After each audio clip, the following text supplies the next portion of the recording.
Hello there fellas, Udaldro here, and welcome to a mod spotlight on Simply Jetpacks by Tonius11. I hope I pronounced that right. Tonius? I don't know. So, Simply Jetpacks 013 is the version I'm going to spotlight, and it's for Minecraft 164. And, you know, jetpacks have been around in Minecraft for quite some time.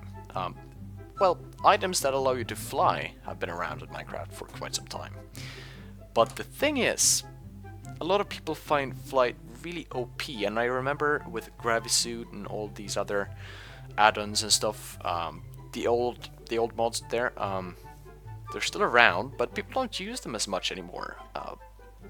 I think people are starting to not like OP stuff as much. At least that's the impression that I've got.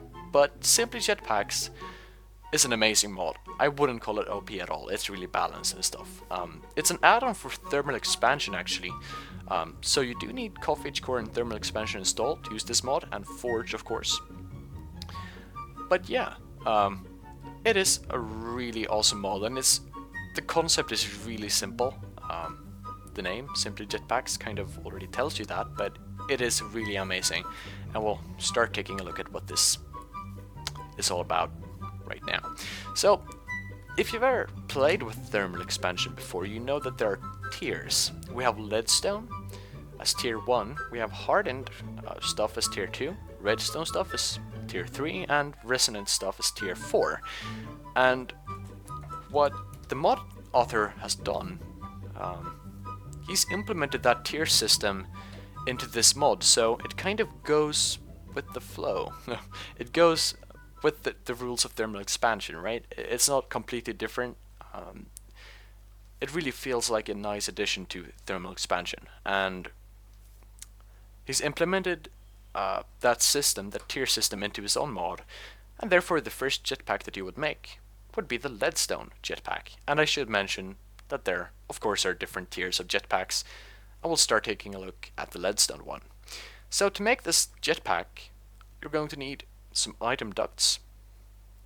Well, first off, to make the jetpack you need a thruster, and the thruster for the Leadstone jetpack is made with some steam dynamos, pneumatic servo, 2 copper gears, item ducts, redstone reception coil, and the leadstone flux capacitor. Once you have this, you can go ahead and craft it like so. Some lead, the thruster, another capacitor, and a leather tunic.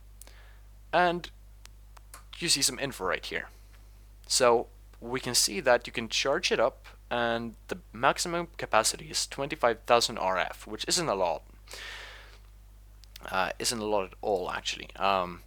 And you'll see some states and stuff, and the energy used, and a whole bunch of stuff. So once we have this, we're gonna have to charge it up, and there are a few ways to charge items. First off, the way I like is using the capacitor bank from Ender.io. Ender.io is an amazing mod. I've got a spotlight on it, and some other videos about Ender.io stuff. It's really awesome. But you can just put it in here, and it's going to charge it up. And again, Leadstone jetpacks, they don't hold that much charge, so they'll charge up pretty quickly. Now, you can also go ahead and charge it in the energetic infuser from thermal expansion, but it will take a little longer from what I've seen myself. So once you've got your jetpack, go ahead and put it on. Right? And what you'll have to do now is, using a few buttons, you can toggle how you want to fly. With F, you can toggle whether or not you want it to be on or off. So F will turn it on, and now you'll see state on.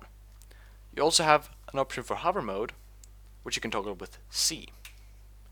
So you can turn this off or on however you want to, right? And you can see it won't draw any power unless you're actually flying, which is good. And you'll also notice that having hover mode enabled, that's not what I wanted to do, will decrease the energy cost, so you will be able to fly longer with hover mode enabled.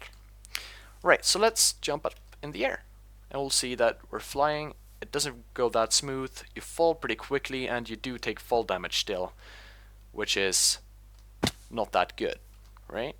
But if we go ahead and enable hover mode, actually, let's fly up and enable hover mode, you'll see that we're sinking much slower. You can also see that the energy cost just went down. So hover mode is really awesome. You won't take any fall damage, and it's nice if you want to just fly around, then hover mode is awesome for you. Really cool. So hover mode decreases the cost. Now, for how long can you fly with this? The Leadstone Jetpack will allow you to fly for about 1 minute if you have hover mode disabled. You will fly a little faster, I think, with that, and you know it's convenient to fly down quickly as well. You don't have to wait. But 1 minute without hover mode, and about 1.5 minutes with hover mode enabled. So that's pretty cool. The Leadstone one, you won't be able to fly for long, but definitely cool if you just want to fly a short distance. Alright, so next up we got the Hardened Jetpack. For it, you're going to need a hardened thruster. This one is made with some impulse item ducts, some Tinker's alloy gears, bronze gears would also work, some compression dynamos, and a hardened flux capacitor. You still need the redstone reception coil and the pneumatic servo, but the other stuff is a little harder to get now. You make it with Invar, a hardened flux capacitor, still a leather tunic, and the hardened thruster, and you'll get your hardened jetpack. Once again, you can go ahead and charge this up in any block that allows for RF charging, like the capacitor bank from Ender.io, or the energetic infuser from TE itself. This will be able to hold 400,000 RF, which will allow you to fly quite a bit longer. Now, one good thing is if we go ahead and enable the jetpack, you'll see that we can fly faster now. We fly much faster compared to the, well, not much faster, but a little faster. So it's a little bit more convenient. We can still have hover mode, and we're sinking a little slower now, as you can see, which is nice if you want to build, you know, in the air or something, but a little slower right there.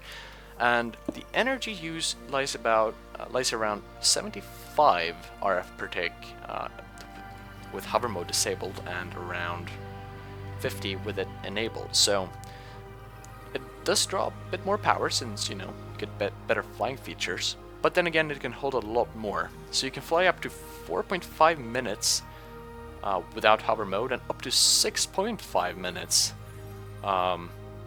if you're using hover mode. So really awesome right there. This is probably the one I would make first if I got to pick one. This is a really cool jetpack. Alright, so after Hardened comes Redstone. We're following the patterns of thermal expansion. The redstone thruster is a little harder to make. You're going to need some inward gears, you're going to need some reactant dynamos, and also you're going to need redstone energy conduits and a redstone flux capacitor, and these are quite a bit harder to make. Now, you're also going to need electrum here, and an iron chest plate, and, you know, another capacitor. So it's a bit more expensive. It can hold 2 million RF, I'm pretty sure. And this one is really cool. Does take quite a bit longer to charge up. Obviously, it stores a lot more than the hardened one. But once you have it, it's really, really awesome. It's really awesome flight. This is probably the flight that I like the most. So let's go ahead and enable the engine, and you'll see we're flying quite fast now. We're also going up a lot faster than we were before.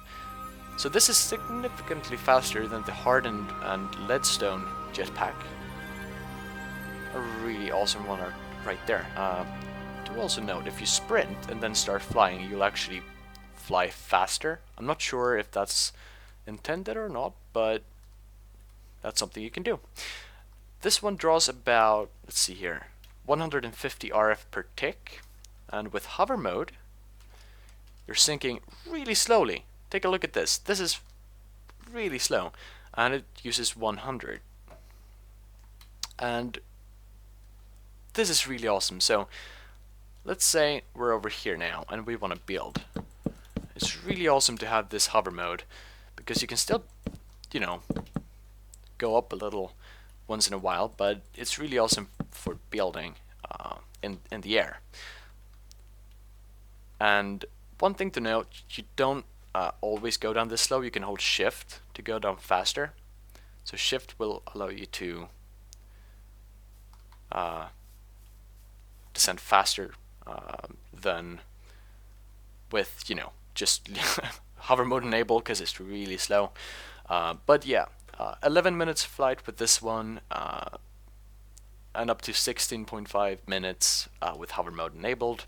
So with this one you can fly for quite some time.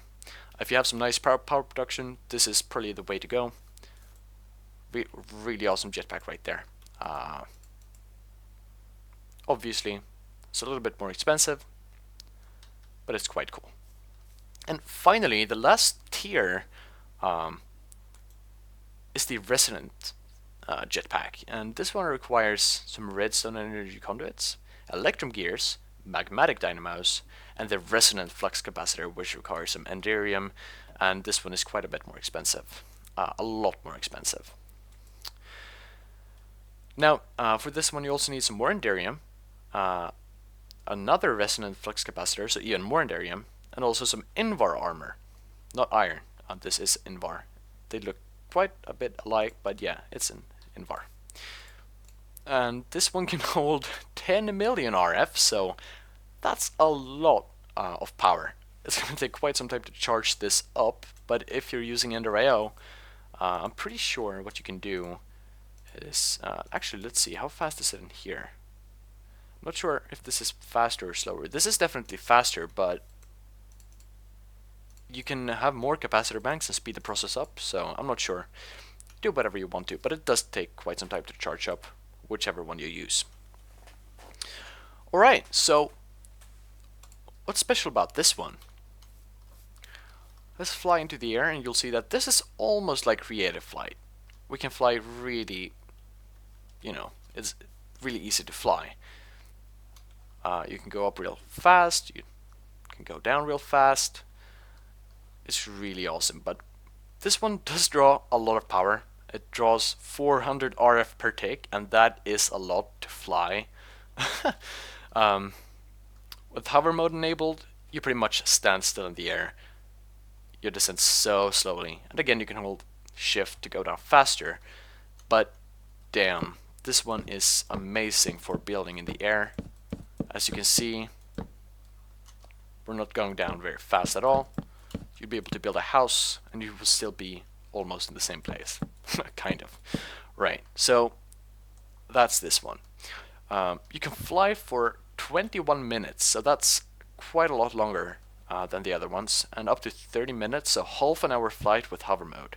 Then again, it does take quite some time and quite a lot of power to charge up. So there's that as well. But yeah, wrong button. Make sure you click C and not F. They're pretty close to each other, but you know, you could probably die. Actually, the energetic infuser is a lot faster, but I think this one can be faster. Yeah, because this one is 10 times as fast as this one, but if you would have 10 capacitor banks, it would be faster. Oh, whatever, this is not about Ender IO. Alright, so that's the jetpacks that we have. Really awesome mod right there. Very convenient to have. But there's one more feature. Yeah, thermal expansion adds a tuberous, I don't know, tuberous flux capacitor, whatever, which is a potato, redstone, and lead, and you can make a tuberous jetpack. This one is a little dangerous. If you take a look at the tooltip, you'll see, well, it can hold 1200 RF. It draws 30 RF per tick, so you wouldn't be able to fly for long at all. Allows a short and deadly flight. Do not use if you do not wish to die. So let's take a look at this. I'm gonna enable it, and I'm gonna... Actually, you can't enable and disable it. you just fly. Doesn't have hover mode either, it seems. But if I fly, you'll see it draws a lot of power. And also the thing is, once the power is out, yeah, it explodes and you have a chance of dying. I got damaged and then I died. So really dangerous, but it's a funny feature, and you also get some poisonous potatoes. Very funny. So don't use that one if you don't want to die. But yeah, cool. So that's it for this mod. It is amazing and it's so simple. Really awesome mod. I love it, and I will be using it in my single player world, and wow. So definitely go ahead and download this mod. There's a link to the mod thread in the description, and I would like to thank Tonius11 for making the mod. Fantastic mod, and I hope you'll enjoy the mod. So hope you enjoyed the video. If you did, leave a like, share it, subscribe to the channel, follow me on Twitter, all that stuff. This is Dalor signing off, and I'll see you guys in the next video. Bye bye.